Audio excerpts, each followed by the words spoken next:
Dear friends and students, I welcome you all in today's lecture, Political Philosophy of Machiavelli.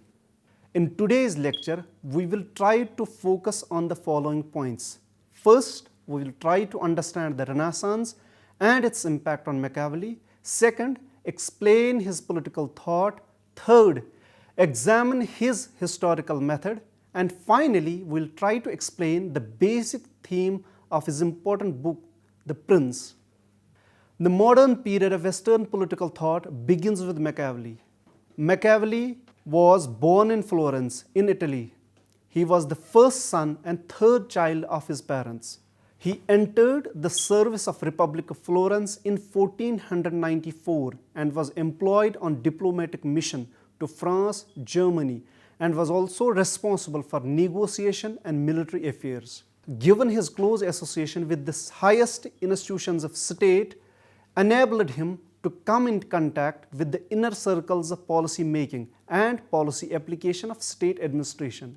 But when the Republic fell in 1512, with the collapse of Republic of the Florence, Machiavelli's career suffered. He was dismissed from his position and sent to prison where he was tortured. However, with the ascendancy of the Medici family in Florence, Machiavelli was granted amnesty by them and exiled to a secluded place in the outskirts of the city. Consequently, he retired into private life and devoted himself to political analysis, military theory, and the study of history, producing The Prince in about 1513, The Discourse in about 1516, and The Art of War in about 1520. Part of his purpose in writing The Prince was to ingratiate himself with Medici family, to whom it is dedicated. But it was not until 1525 that he was recalled to government service. In the last years of his life, he completed a history of Florence, a commentary on the historical records of Florence, offering a remarkably sophisticated account of casual relationship rather than mere chronology. Machiavelli died on June 22, 1527. In the history books, Machiavelli is remembered as a diplomat, scholar, and also as a political philosopher. This was a brief account of Machiavelli's life history. Now let us focus on the political philosophy of Machiavelli. Like other political thinkers, Machiavelli and his political ideas were conditioned by the prevalent socio-political situation in Italy. Thus, many scholars describe him child of his own times. According to the Dunning, and I quote, "In no system of political philosophy is the influence of environment more manifest than in that of the Machiavelli. The brilliant Florentine was in the fullest sense the child of his time," unquote. Along with the beginning of European Renaissance, which had challenged the papal supremacy over the state affairs, the political situation of Italian peninsula, where none of the rulers of Venice, Florence, Naples, Milan and papal states was able to consolidate its strength. Italy had become battleground of intriguing and ambitious monarchs, local as well as foreign. None of the local leaders had the capacity to integrate and consolidate Italy as a single political unit and protect it from foreign aggression. Furthermore, Machiavelli was also aware of the prevailing disorder and local strife, declining public morality, and unscientific public statecraft in his beloved Florence.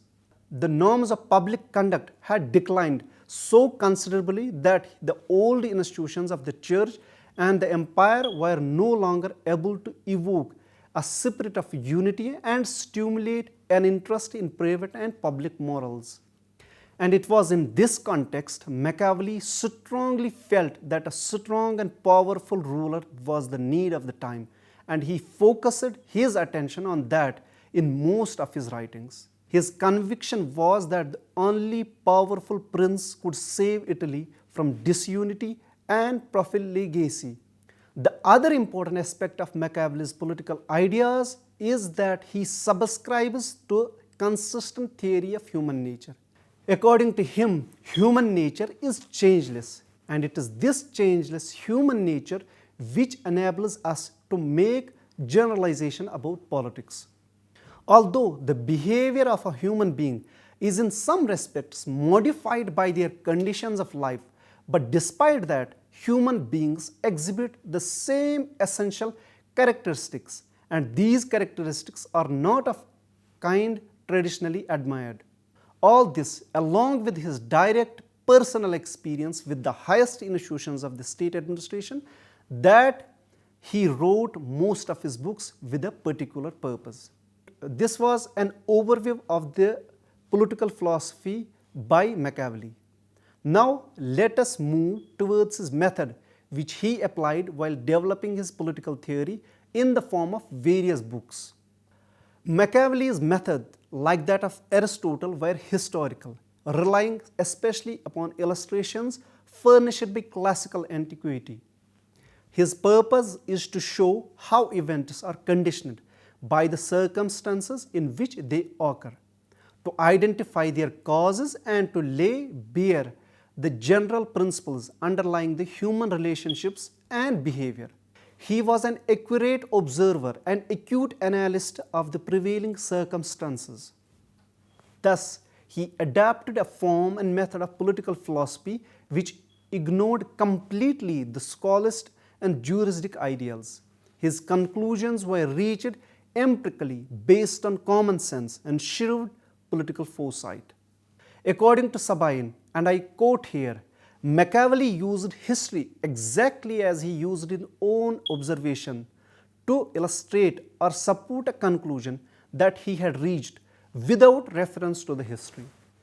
Machiavelli was a political realist, and like Aristotle, he amassed historical facts to overwhelm readers, but his political writings belong less to political theory than to the class of diplomatic literature. He was more concerned with the actual working of governmental machinery than the abstract principles of constitution. A realist in politics, his writings expound a theory of art of government rather than a theory of state. Dunning, a well-known political commentator and scholar, called as the study of the art of government rather than a theory of the state. These qualities made Machiavelli a favorite with diplomats from his own day to the present. But these qualities are also associated with the possibility that the importance of the end would override the means. That's why his conceptions are expressed in terms like might is right, end justified the means, necessity knows no law, etc. But his thoughts carry more import by what is understood by these terms. Now let me shift to an overview of Machiavelli's political philosophy. In the late medieval period and the early Renaissance, Italy was in a bad situation. The country was being invaded by powerful nation states such as France and Spain. In Florence, once ruled by the Medici family, patron of arts and civic projects, was in decline, rapidly losing and gaining power in alternate decades. There was no hereditary monarchy to rule the country and no centralized government which existed. Each Italian city was like a little nation into itself, ruled by oligarchic families. Italy was literally tearing itself apart, and it could not unify itself or defend the peninsula against the foreign or local aggressors. It was a bad time to be an Italian. Machiavelli, a great nationalist, was witness to this unstable, war-torn Italy. More than that, he became victim to it after being dismissed from his position as a diplomat and sent to prison by new rulers of Florence. Given the situation, Machiavelli thought a united Italy was need of the hour. He was convinced that only a powerful king or monarch could unite divided Italy. Thus, Machiavelli argued for a strong monarchy with complete powers to rule, and all other institutions, including church, must submit to this political authority. Thus, he laid the foundations for the development of modern political theory, which can be simply stated as a modern absolutism based on separation of religion and morality from politics. While recognizing his role and contribution in the development of modern political theory, Sabine considered Machiavelli as the father of this absolutism. Machiavelli has also been credited with formulating the first time the modern concept of the state and reason of the state. According to Ibn Sina, all political writings from Plato and Aristotle through Middle Ages, political power was assumed to be a means to the service of higher ends such as justice, the good life, freedom or God. In contrary to that, Machiavelli argued that political power is an end itself and confines his political ideas through his books into the means that are best suited to acquire, retain and expand power. The fact is that the central concept of Machiavelli's political philosophy is the power of the state. Therefore, the sole objective of the prince or ruler shall be to acquire power, to make the state self-sufficient in all respects, so that it can compete with other states. This is called the reason of the state. The concept reason of the state constitutes the central idea of Machiavelli's political theory or ideas. It means that a state may have many ambitions or aims, but the most important one is to strengthen its position by acquiring power, because without power a state is almost nothing. Throughout his writings, Machiavelli subscribes to a consistent theory of human nature. An important aspect of his theory is the assumption that human nature is changeless. It is this unchangeable human nature which enables us to generalize about the politics. Although their behavior is always in some respects modified their conditions of life, human beings exhibit the same essential characteristics, and these characteristics are not of the traditionally admired. Machiavelli, in his famous book, The Prince, says, and I quote, "One can make this generalization about men, that they are ungrateful, fickle, liars and deceivers. They shun danger and are greedy for profit. While you treat them well, they are yours, but when you are in danger, they turn against you." Unquote. With this, we reach to the last section of the lecture, that is interpreting or the interpretation or an overview of The Prince, an important book by Machiavelli. Machiavelli has written several books such as The Prince, The Discourses, Art of War, History of Florence and Discourses on the Reform of the Government of Florence. However, it is The Prince that has given him distinction and position which he enjoys among the social scientists, particularly from the political scientists. Machiavelli's most famous work, On Principalities, or as it was titled by others, The Prince, certainly announced a dramatic break with the previous political doctrines anchored in moral and religious systems of thought. In The Prince, Machiavelli's concern is with how one can maintain his sway over subjects. According to Skinner, The Prince succeeded in making a contribution to the genre of advice books for the prince, which at the same time revolutionized the genre itself. As already discussed, Machiavelli's major concern was to consolidate the Italy as a strong political unit so that it is protected and preserved against the local and foreign threats. This Machiavelli believed is only possible through a strong ruler or prince, and it was in this context Machiavelli composed most of his writings, particularly his famous book The Prince. The Prince is an extended analysis of how to acquire and maintain political power. The dedication declares Machiavelli's intention to discuss in plain language the conduct of great men and the principles of princely government. Machiavelli suggests that the prince must rely chiefly on judicious use of force and deceit, because we must assume that man is the slave of his own selfish passions. It is pointless and unsafe to suppose that subjects or citizens may be ruled by obtaining their rational consent or setting them a good moral example. Machiavelli suggests that there are four passions that govern human behavior: love, hatred, fear, and contempt. Love and hatred, according to Machiavelli, are mutually exclusive. Clearly, it is not possible simultaneously to love and hate someone. By the same logic, it is not possible to fear and despise someone. Fear and contempt are also incompatible.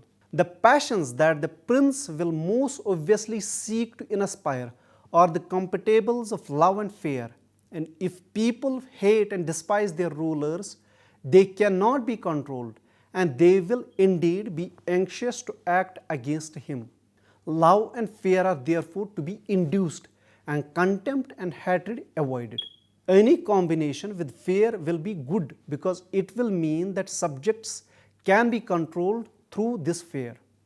While as any combination with contempt, however, even if that combination is love, is to be avoided because it will rob the ruler of his power to coerce. It is not essential to be loved, but it is essential to be feared, and it is even more essential not to be despised. In other words, it means that the foundation of prince's power is force and his willingness to use it ruthlessly. To the Machiavelli of the prince, politics is simply about getting power and maintaining that. Many of Machiavelli's contemporaries and many of his subsequent critics have held that he is a teacher of evil. By the early 17th century, Machiavelli's name had become a synonym for tyranny and perfidy. But it is easy enough to see that Machiavelli does not counsel wickedness and that his prince is not a wicked man.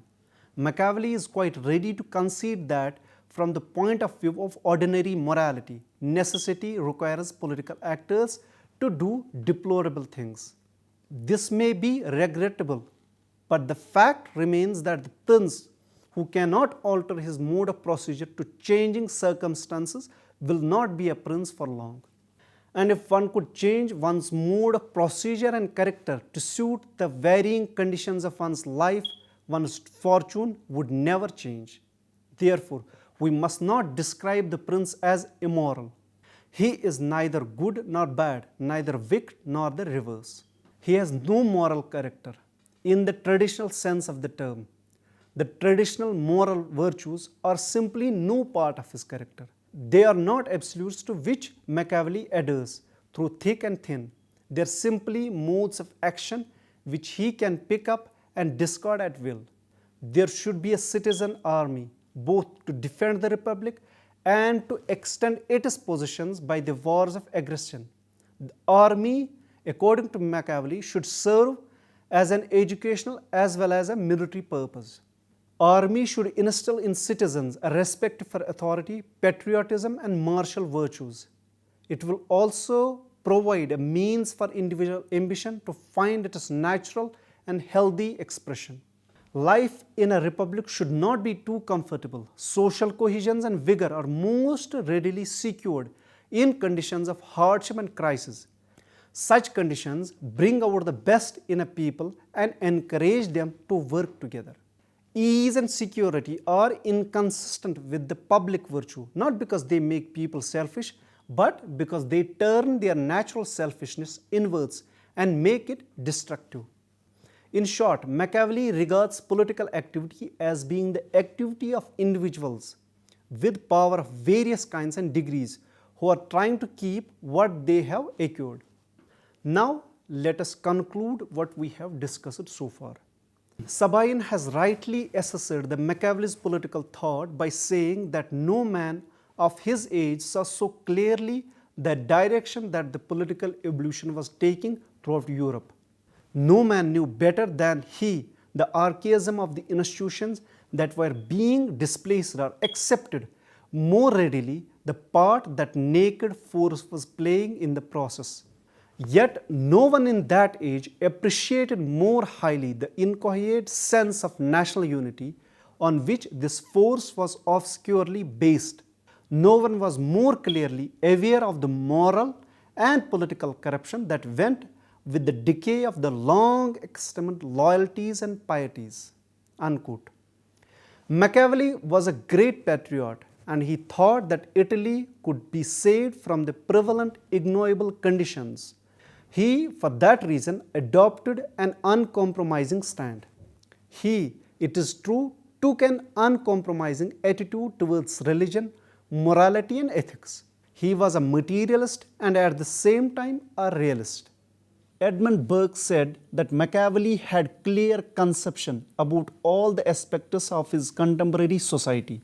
If we judge Machiavelli in a conventional way, it will be found that he was guilty in the sense that he advised princes and politicians to ignore morality and ethics. But he is to be judged in the background of his time, and if we do this, our conclusion will be of different nature. Machiavelli is a thinker par excellence. His knowledge about contemporary political situation was appreciable. What he said is quite natural. He was a patriot, he was a practical man. Applying the best of his knowledge, he advised the prince in such manner. According to Dunning, not only the method and substance of his philosophy, but also the marvelous literary art with which it was expressed served to win for its universal attention. His idea of power politics is absolutely pragmatic. His advice to the prince was that if prince wants to achieve unity and progress of his state, his sole aim would be to make his state militarily powerful to that extent that he must ignore values, moral considerations and ethical judgments. We do not know whether Machiavelli's prince followed his advice, but the politicians of 70s and 80s of the 20th century exactly did the same thing. Machiavelli's state is the real state. Machiavelli regards political activity as being the activity of individuals with power of various kinds and degrees who are trying to keep what they have acquired. With this, I conclude the lecture on Machiavelli's political philosophy. Hope you have been able to understand and follow this discussion on Machiavelli's political philosophy. Thank you and God bless you.